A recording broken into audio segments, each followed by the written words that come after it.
Hello friends, welcome back again in E notes. तो हम unit 1 पढ़ रहे थे lathe machine, metal cutting and machine tool का।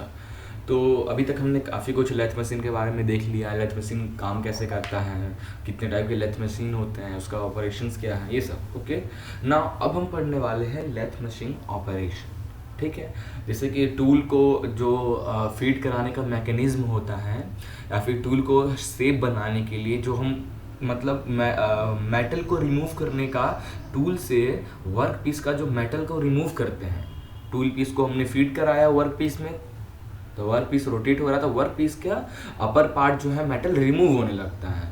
तो ये कौन कौन सा ऑपरेशन है, वर्क पीस के साथ हम लोग कौन कौन से ऑपरेशंस करते हैं लेथ मशीन पे, वो हम देखने वाले हैं। ठीक है, तो ये यूनिट में न्यूमेरिकल पार्ट थोड़ा है, ज़्यादा नहीं है। तो जो जो टॉपिक मैं बता रहा हूँ सिर्फ आपको इतना ही ध्यान देना है।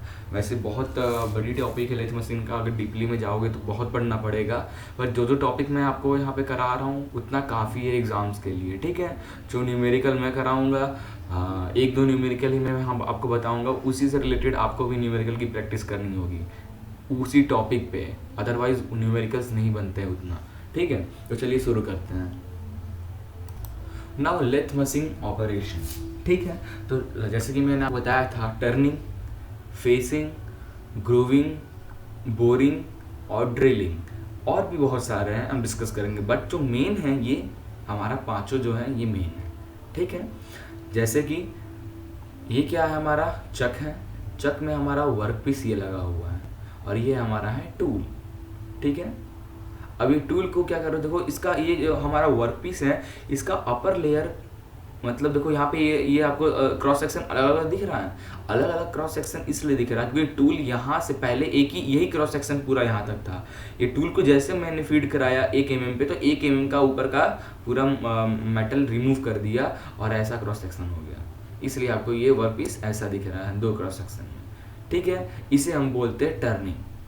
फेसिंग में क्या करते हैं, जो इसका टूल का जो ये पार्ट होता है, मतलब अगर आप टूल को इस साइड से देखोगे तो इसका ये जो क्रॉस सेक्शन पार्ट है, क्रॉस सेक्शन मतलब सर्कुलर क्रॉस सेक्शन है इसका, तो उसको 90 डिग्री करने के लिए, उसको एकदम चिकना करने के लिए, एकदम बराबर करने के लिए हम फेसिंग करते हैं। टूल का ये जो पार्ट जो दिख रहा है उस पर टच कराएंगे तो उसका पार्ट अपने आप छिलने लगेगा। ठीक है, ग्रूविंग में क्या था, जैसे कोई ग्रूव बनाना हो, फॉर एग्जांपल देखो जैसे ये दिख रहा है, ये मेटल, 2 मेटल के बीच में हल्का सा ये लाइनिंग करके क्रॉस सेक्शन चेंज करने टाइम एक ग्रूविंग बनाते हैं, तो इससे ग्रूविंग बोलते हैं। बोरिंग क्या है, बोरिंग में क्या करते हैं कि जैसे कि आपका कोई ड्रिल कर लियो या फिर ड्रिलिंग देखो। ठीक है, बोरिंग ये वर्क पीस है हमारा, वर्क पीस में अब हमारा यहाँ पे होल करना है, या फिर होल है उसको थोड़ा चिकना करना है, तो हम अपना टेल स्टॉक जो है, टेल स्टॉक पे हम अपना ये सेट करेंगे और टेल स्टॉक को पास ले आएंगे और इसमें जैसे टच कराएंगे तो इसका मटेरियल चिकना होने लगेगा अंदर का। ठीक है, ड्रिलिंग में क्या करेंगे, टेल स्टॉक में ड्रिल बिट है, ड्रिल बिट सेट करेंगे, और ये हमारा वर्क पीस तो रोटेट हो रहा है, सिर्फ ड्रिल बिट क्या करें, ड्रिल बिट रोटेट तो होता नहीं है, क्या बोलते हैं, टेल स्टॉक को बस आपको टच कराना है और धीरे धीरे आगे बढ़ाना है, और घूम के आ रहा है आपका वर्क पीस, तो वो ऑटोमेटिक वो उसमें ड्रिल हो जाएगा। ओके, तो ये था हमारा लेथ मशीन ऑपरेशंस, और भी है, मैं आपको डिटेल में भी बताने वाला हूँ। ठीक है, so lathe machine is used to cut the metal from cylindrical work piece. Okay, ये सिलेंड्रिकल वर्क पीस है, इससे मेटल कट करते हैं and convert it into desired shape.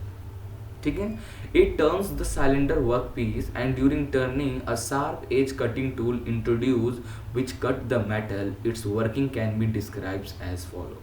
Okay, अब मैं आपको लेथ मशीन का एक्चुअल ऑपरेशन बताऊंगा कि लेथ मशीन एक्चुअली काम कैसे कर रहा है। तो आपको ये पता है कि चक रहता है, हेड स्टॉक में चक लगा है, चक में हमारा वर्कपीस लगा हुआ है जो कि रोटेट होता रहता है। ठीक है, रोटेट होता रहता है। यहाँ पे देखोगे, ये देखो work piece and during turning the cylindrical work piece during turning sharp edge cutting tool.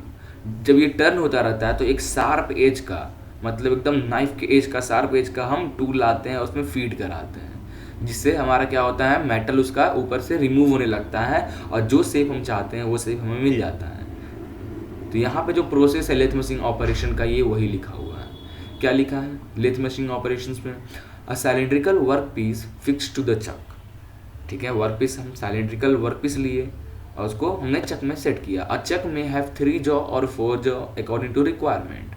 चक जो हमारा 3 जॉ का भी होता है, 4 जॉ चक का भी होता है।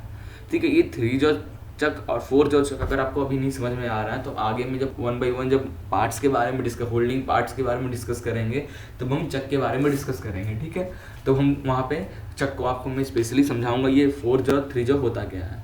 ठीक है, 3 जॉ में क्या होता है, चक में 3 तरफ से पकड़ने के लिए वर्क पीस को हम 3 तरफ से होल्ड कर पाते हैं। 4 जॉ चक में हमारा 4 स्लॉट कटे होते हैं, उस 4 स्लॉट से हम चक अपने वर्क पीस को पकड़ते हैं। ठीक है, यही था सिंपली। तो 3 जॉ चक जो होता है वो यूनिवर्सल चक बोलते हैं, जिसे मतलब कोई भी शेप हो आप 3 जॉ चक से आप पकड़ सकते हो, बट 4 जॉ चक से सिर्फ आप सिलेंड्रिकल या स्क्वायर में ही पकड़ सकते हो। ठीक है, now the work piece is at centre और from eccentric according to the process perform. ठीक है, जब आप आपको अपने वर्क पीस चक में सेट किया तो आपको ये ध्यान रखना होगा कि आपका जो वर्क पीस है एकदम एक्सिस पे लगा हो। ये हो गया।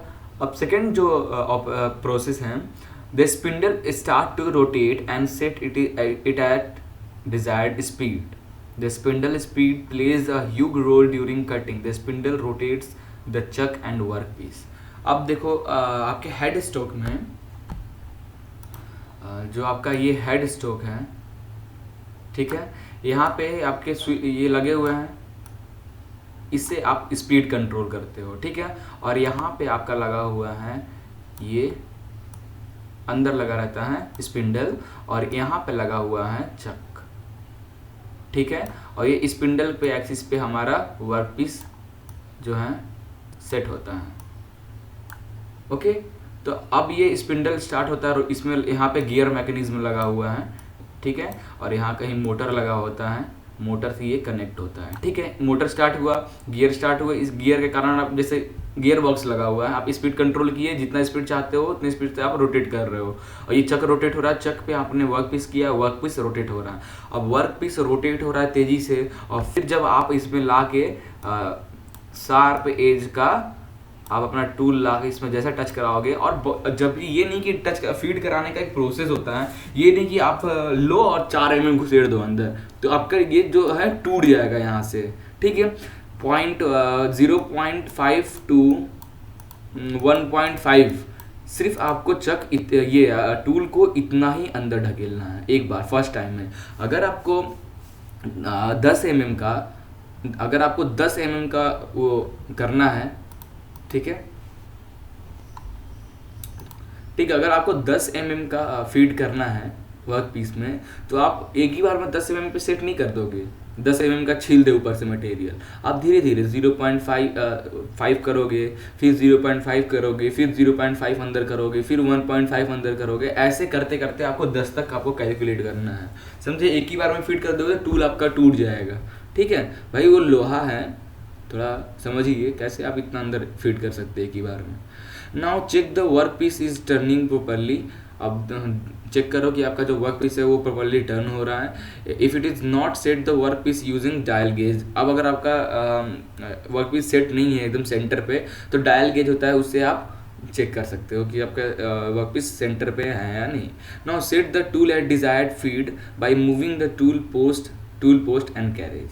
ठीक है, अब आपको टूल को क्या करना है, टूल पोस्ट में सेट करना है और आपको कैरेज को आगे पीछे मूव करना है और क्रॉस साइड को फीड करना है, 0.5 पे सेट करना है कि 0.5 से लेके 1.5 के बीच में आपको फीड जो है वो सेट करना है और कैरेज को धीरे धीरे आगे बढ़ाना है, तो वो मटेरियल को टूल आपका रिमूव करता जाएगा एट 0.5 से 0.5 के बीच में।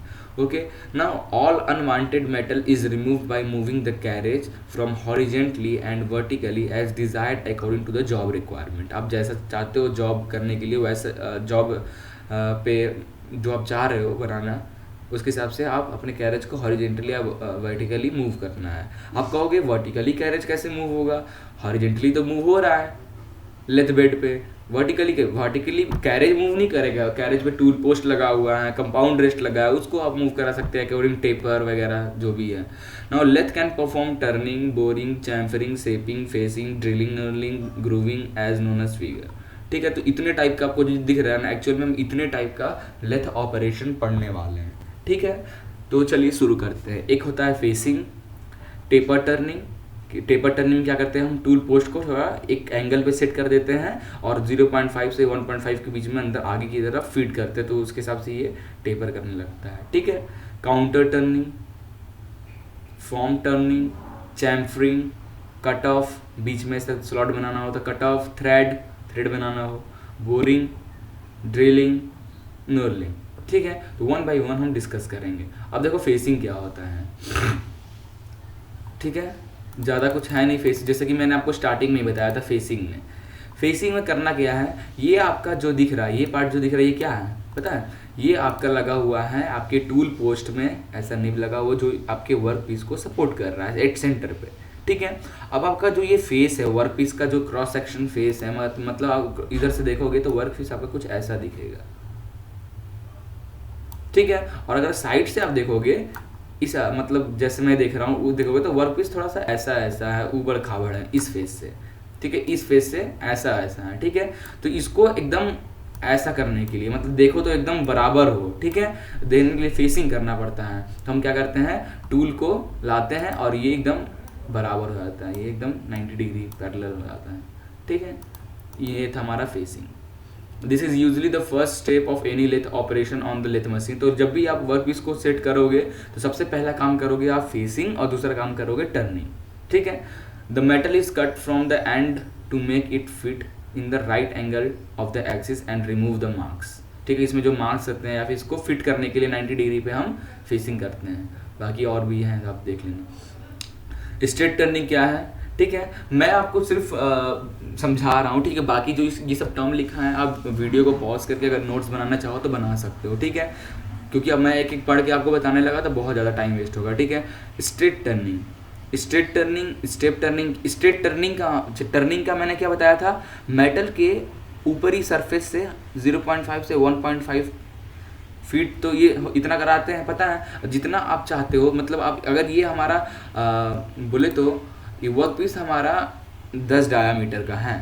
ठीक है, तो अब आपको टर्निंग करना है और इसके ऊपर बहुत सारे मार्क हैं। ठीक है, तो टर्निंग करोगे तो आप 8 mm का अगर 8 mm का अगर आप बनाना चाहते हो तो 8 mm तक धीरे धीरे, एक ही बार में नहीं, 10 से 8 एक ही बार में नहीं, धीरे धीरे 0.5 1.5 धीरे धीरे फीड करके आपको करोगे। तो ये करने से क्या होता है, स्ट्रेट टर्निंग से इसका अपर का पार्ट एकदम चिकना हो जाता है। ठीक है, जैसे ये दिख रहा है, ये वह चक में चक लगा हुआ है, ये वर्क पीस है और ये देखो ये वर्क पीस एक्चुअली ये साइज़ का है, समझे। तो हमने टूल से इसको नॉर्मल जो है ये साइज़ का कर दिया। स्ट्रेट टर्निंग बोलते हैं। स्टेप टर्निंग में क्या करते हैं, पहला क्रॉस सेक्शन होगा, ये जो हमने क्या किया स्टेप टर्निंग में, ये टोटल अगर हमारा 10 सेंटीमीटर था, 10 डाया था, ये 10 mm टोटल डाया था वर्क पीस का, तो पहला उसके जस्ट पहला वाले स्टेप जो है वो 8 mm का, फिर ये हो गया 6 mm का। तो ऐसे क्रॉस सेक्शन अलग अलग, इसको हम बोलते हैं स्टेप टर्निंग। ठीक है, इसके बाद आता है हमारा इसेंट्रिक टर्निंग। इसेंट्रिक टर्निंग में क्या होता है, बाय डिफ़ॉल्ट, ठीक है, वर्क पीस का शेप अच्छा ना, if a cylindrical work piece has 2 separate axis of rotation, one being out of center of the other, then the work piece is called eccentric. ठीक है, कैसे, अगर आपने जो वर्क पीस सेट किया है और उसका आपको 2 सेंटर दिख रहा है, एक तो आपका स्पिंडल का जो सेंटर है और एक आपका वर्क पीस का जो दूसरा सेंटर है, इसको बोलते हैं इसेंट्रिसिटी। ठीक है, एक्सिस ऑफ वर्क पीस, ये जो आपको दिख रहा है एक्सिस ऑफ वर्क पीस और ये है आपका वर्क पीस। ओके, ये है आपका फीड का डायरेक्शन कि हम फीड यहाँ से स्टार्ट किया और इधर की ओर हम कैरेज बढ़ा रहे हैं। ठीक है, एक्सिस ऑफ लेथ स्पिंडल, ये जो है लेथ स्पिंडल का एक्सिस है। Okay, the turning of different surface of the work piece is known as eccentric turning. Okay, for eccentric turning the workpiece is first mounted on its true center and turned, then it is remounted on the offset center and the eccentric surface are machined। अब eccentric surface अगर हो तो कैसे machining करते हैं, इसको machine करने का एक तरीका है। सबसे पहले तो स्पिंडल के एक्सिस पे अपने वर्कपीस को सेट करो, नहीं सबसे पहले तो जो आपके वर्कपीस का एक्सिस ऑफ वर्कपीस का जो एक्सिस है उस एक्सिस पे आपको टर्न करना होगा। उसके बाद आप सेट करोगे लेथ की स्पिंडल की जो एक्सिस पे है उस पे वर्कपीस रख के एक टर्न करोगे, तो उससे इस टाइप के वर्कपीस को हम इसेंट्रिक वर्कपीस का टर्निंग कहते हैं।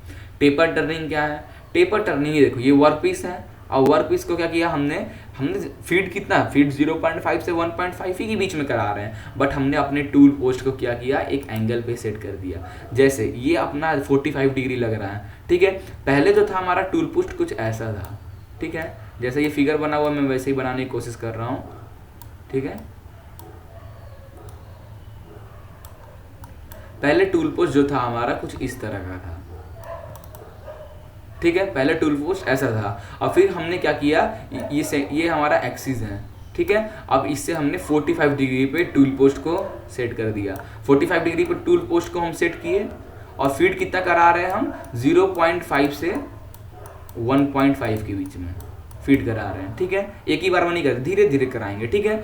तो इससे जो ये देखो अल्फा एंगल, ये हॉरिजॉन्टल, ये वर्क पीस है, ठीक है। ये वो वर्क पीस का या फिर स्पिंडल का एक्सिस, और उस एक्सिस से हम कितना टर्न कराएं, अल्फा डिग्री। अभी कैसे पता चलता है, यहाँ पे इसके टूल पोस्ट के बेस पे ऐसे पूरा सर्कुलर में रहता है आपका एंगल। तो आप 0 डिग्री पे ऐसे रहेगा, फिर इसको टर्न करोगे तो 45 डिग्री पे हो जाएगा, और उसको फिर आप वर्क पीस में फीड कराओ तो वो उस एंगल का आपको कट लगा देगा, ठीक है।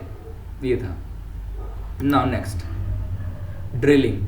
अब ड्रिलिंग प्रोसेस क्या है, ड्रिलिंग के लिए करना क्या, ये आपका टेल स्टॉक है, पता है ना टेल स्टॉक। टेल स्टॉक में हमने ड्रिल बिट सेट किया, ठीक है। ये चक का जो सेंटर होता है उसे हम बोलते हैं डेड सेंटर, टेल का सेंटर होता है लाइव सेंटर।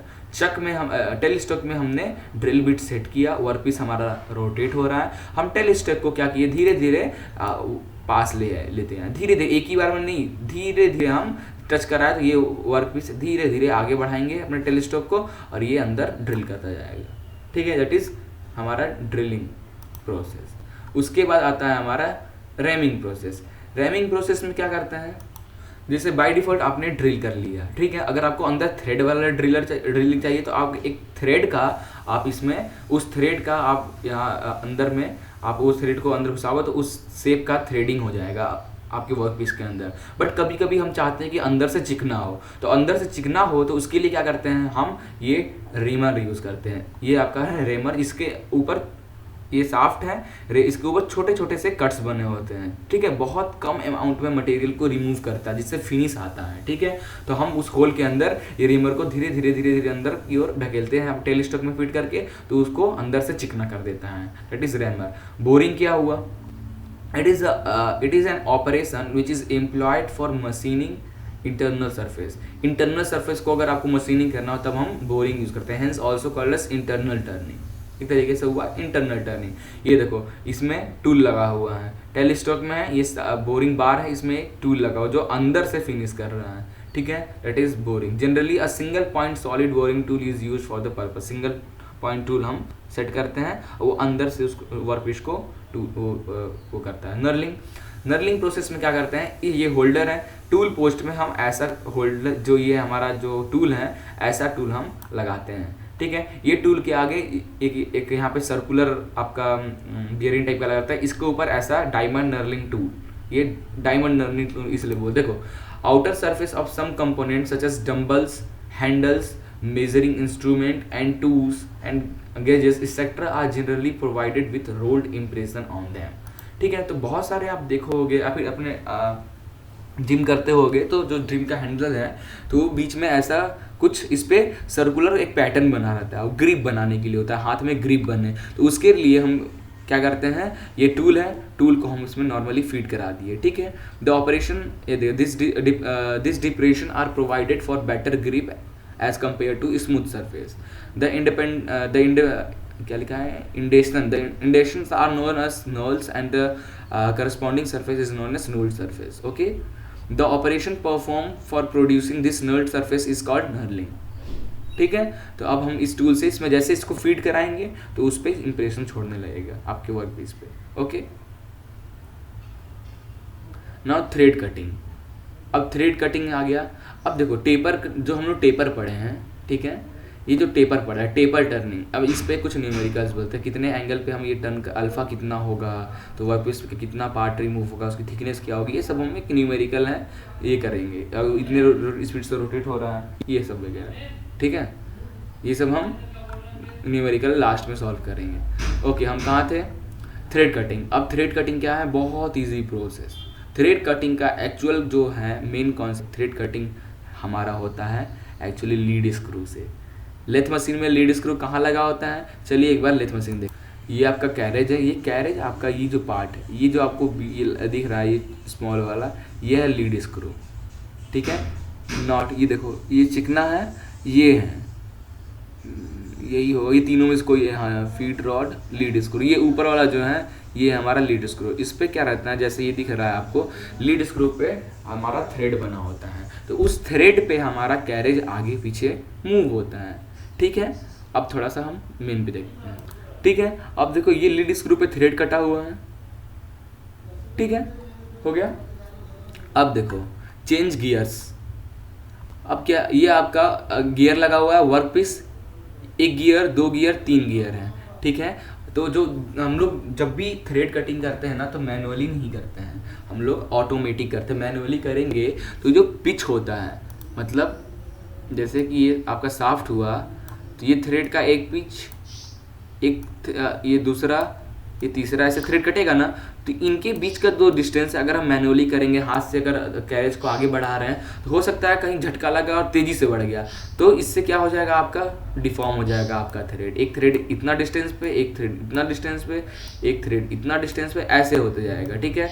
तो फिर आप इसमें नट बोल्ट कसोगे तो सिर्फ सेट नहीं होगा, ठीक है। तो उसके लिए हम चाहते हैं कि वो मैनुअली ना करके हम लीड स्क्रू पे छोड़ते हैं। लीड स्क्रू पे भी हमारा थ्रेड बना हुआ है, तो लीड स्क्रू का एक थ्रेड पास हुआ, इसने एक थ्रेड काटा। लीड स्क्रू के दूसरे थ्रेड पे हमारा कैरेज गया, तो ये हमारा दूसरा थ्रेड के यहाँ पे कटा। लीड स्क्रू के तीसरे थ्रेड पे गया, तो ये हमारा तीसरा थ्रेड कटा। तो जितने पिच पे हम चाहेंगे, मतलब हम चाहे अगर ऐसा करें कि हमारा एक थ्रेड पे लीड स्क्रू के कैरेज एक थ्रेड पे घूम, लीड स्क्रू के एक थ्रेड पे हमारा कैरेज अगर आगे बढ़े, तो यहाँ पे 3 थ्रेड काट दे। या फिर हम लीड स्क्रू को लीड स्क्रू का भी थ्रेड का कुछ पिच होगा, तो हम चाहते हैं कि लीड स्क्रू के एक थ्रेड से घूम के दूसरे थ्रेड पे हमारा कैरेज जाए, तो जितना लीड स्क्रू का पिच है उतना ही पिच का यहाँ भी कट जाएगा।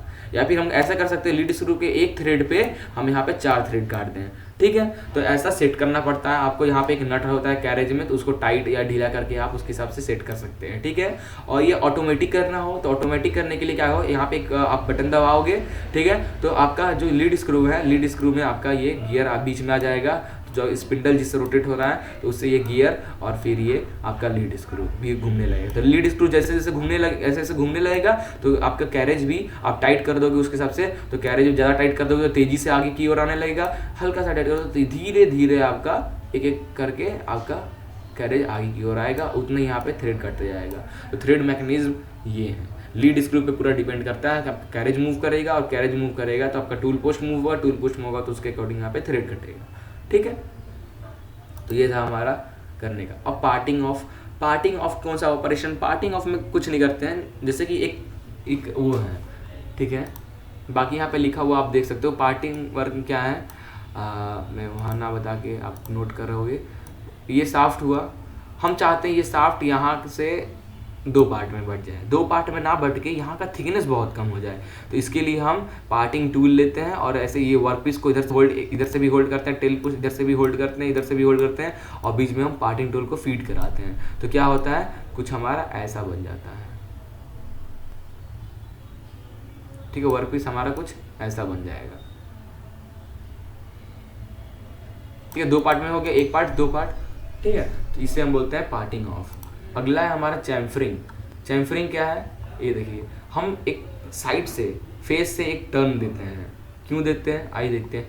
It is an operation of behaving the extreme end of work piece. Work piece का जो आखिरी एंड है वहाँ पे हम ये ऑपरेशन करते हैं। Chamfering is done to remove the burrs to protect the end of the work piece from being damage and to have better appearance. Main क्या है, काम है क्या है चैम्फरिंग का, ये आखिरी एंड से ऐसा हम थोड़ा सा टेपर कर दे देते हैं ताकि वो डैमेज ना हो और चिकना भी हो जाए। अगर ये आपने क्या किया, फेसिंग किया तो एक शार्प बन जाता है, तो उससे क्या होता है, हल्का सा लगने पर हमारा ये टूल टूट सकता है, ठीक है। अगर एकदम शार्प हुआ, ऐसा एकदम शार्प हुआ तो हल्का सा करने से हो सकता है कि ये क्रैक आ जाए इसके बीच में, ठीक है। तो हम क्या करते हैं, हम उसको ऐसा टेपर कट कर देते हैं, और ये अच्छा भी चिकना भी हो जाता है, अच्छा भी दिखता है, हाथ में पकड़ेगा तो लगेगा भी नहीं, और बाकी ऐसा कुछ, ठीक है। तो इसे हम बोलते हैं चैम्फरिंग। उसके बाद हमारा है ग्रूविंग। जैसा हमारा अभी था पार्टिंग ऑफ, वैसा ही था ग्रूविंग। यहाँ पे फीड अलग अलग तरह का टूल होता है। अब जिस तरह का चाहते हैं कि ऐसा ग्रूविंग टूल स्क्वायर में काट दिया, ये थोड़ा सा ऐसे में काटा, ये थोड़ा कर्व में काटा, तो ये ग्रूविंग टूल आप यूज़ कर सकते हो अगर आपको ऐसा ग्रूव बनाना हो, जैसा ग्रूव बनाना हो। तो ये हमारा ग्रूविंग प्रोसेस, ठीक है। फॉर्मिंग क्या होता है? Some component have neither cylindrical not tapered surface are said to have shaped और फॉर्म सरफेस, ठीक है। कुछ कुछ आप ऐसे पार्ट्स देखे होंगे जो कि सिलेंड्रिकल नहीं होता होगा और ना ही टेपर है, तब उस पर अगर आपको ऐसा ग्रूव काटना हो तो उसके लिए क्या करते हैं? For machining such shapes specially special tools are used which is called form tools. Special tool हम यूज़ करते हैं लाइक दैट। ये देखो इस टाइप का टूल, इस टूल में क्या आप देखोगे ऐसा कर्व बना हुआ है, ठीक है। इसको आप सेट करोगे तो ये करके इसको सर्कुलर फेस बना देगा। अगर इस पे हमारा सरफेस सर्कुलर नहीं है तो ये टूल का ये जो कर्व है, ये कर्व पाथ को आप हल्का सा ये कर्व पाथ यहाँ फीड कराओगे तो ये धीरे धीरे आगे बढ़ेगा तो और आपकी इस शेप को कर्व करता जाएगा, ठीक है। आपकी शेप को सिलेंड्रिकल शेप में ले आएगा, ठीक है। ऐसे ही होता है। तो लेथ मशीन का यही हमारा कुछ ऑपरेशंस थे। कौन कौन से ऑपरेशन थे एक बार फिर से देख लेते हैं। हमने लेथ मशीन के ऑपरेशन में पढ़ा है फेसिंग क्या होता है, उसके बाद टर्निंग क्या होता है, स्ट्रेट टर्निंग, स्टेप टर्निंग में अलग अलग क्रॉस सेक्शन का, इसेंट्रिक टर्निंग क्या होता है, टेपर टर्निंग क्या होता है, टेपर हम कट करते हैं, ड्रिलिंग क्या होता है, ड्रिलिंग के बाद हमने रैमिंग क्या होता है, रैमिंग के बाद हमने बोरिंग देखा, बोरिंग अंदर से फिनिश करना, बोरिंग के बाद हमने नर्लिंग देखा, ग्रिप बनाने के लिए सरफेस पे एक मार्क छोड़ना, फिर थ्रेड कटिंग हमने देखा, प्रोसेस कैसे मैकेनिज्म थ्रेड कटिंग काम करता है, हमने पार्टिंग ऑफ देखा दो वर्क पीस को, चैम्फरिंग करना देखा, साइड से थोड़ा अच्छा करना ताकि वो स्मूथ हो जाए, हमने ग्रूविंग देखा, उसके बाद हमने फॉर्मिंग देखा। तो टोटल इतना हमारा ऑपरेशन लेथ मशीन पे होते हैं मेन में, ओके। तो फिलहाल इतना ही था। नेक्स्ट लेक्चर में हम थोड़ा और डिस्कस करेंगे इसके अगले टॉपिक में, ठीक है। तो thank you for watching this video, please like and share it and don't forget to subscribe it.